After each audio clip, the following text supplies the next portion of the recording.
I'm drawing hearts with the words I love inside them. I suppose I've forgotten the names of those I love, or I haven't drawn the hearts big enough to hold them all, or I'm simply confirming with myself my ability to love. It bothers me that I haven't put the names in. 2 days ago, I decided to test my younger brother, who runs this hospital. He sat at the foot of my bed watching me, and I sat at the head of my bed watching him. What was there to say? Eventually, I blurted out, "I'm mentally ill." I said it because I wanted him to say that I wasn't, or that, if I was, I would soon be fine, that life was like this for a lot of people from time to time, that I wasn't alone, that I had nothing to be ashamed of, and that I'd be just as right as rain in no time. My brother answered, "Yes, you are." No more and no less, a brief life sentence hanging in the air between us like a raised fist. I sat on my bed and stared out the window. Eventually, my brother went on a bit to say that he felt my admission was a big step forward, an essential part of the healing process, and now, perhaps, I'd be able to open up with my psychiatrist. "You've got to be honest, Mel," he said. And of course he's right. But one must find the words first, and words don't come as easily to me. And I don't mean to sound disrespectful, but the thing is, there is no psychiatrist here for me to open up with.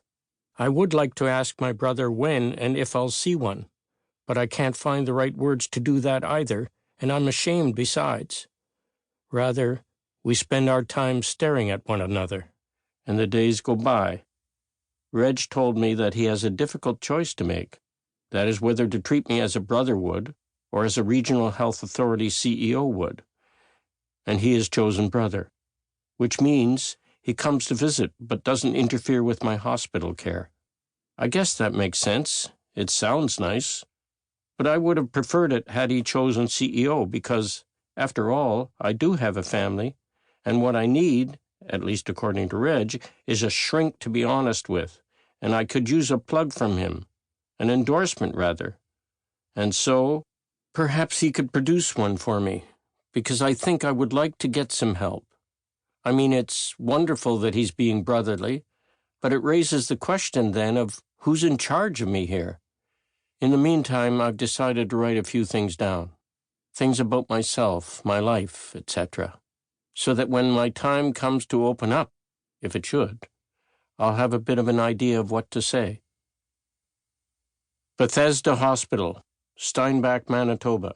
Date, find newspaper, determine date, insert here. The custodian brings a newspaper to me every morning. He's a friend of mine and former custodian of Elmdale School. I'm a methodical man, so this business re-losing my mind is frustrating. I keep records of everything. Every transaction, every purchase, every drawing my children ever made, every notebook they filled as students, everything. But they're not doing me much good now. In my travel diaries, I record seating orders: wife, Elvira, and daughter Miriam, left side of 6-seater plane. Pilot, myself, and other daughter Marge, on right side. Wind coming from the north. Elvira decked out in colorful new pantsuit, gas gauge at halfway mark, etc. I wrote my own textbook on Canadian history when I found the existing province-issued text to be inadequate. I have 3 filing cabinets with file folders precisely labeled and carefully maintained. In my safety deposit box, I have kept, for 42 years, the receipt for the wedding rings my wife and I bought at Burke's Jewelers, and also the receipt from the hotel we stayed in on our wedding night. $11. I didn't sleep at all that night. Not for a second. I was a wreck. I willed my hands to stop trembling. I would have shouted at them if I hadn't worried about waking Elvira. I'm rather a nervous man, prone to panic attacks and nail-biting. I worry. There are 2 things that help to dispel my nervous energy: writing and walking.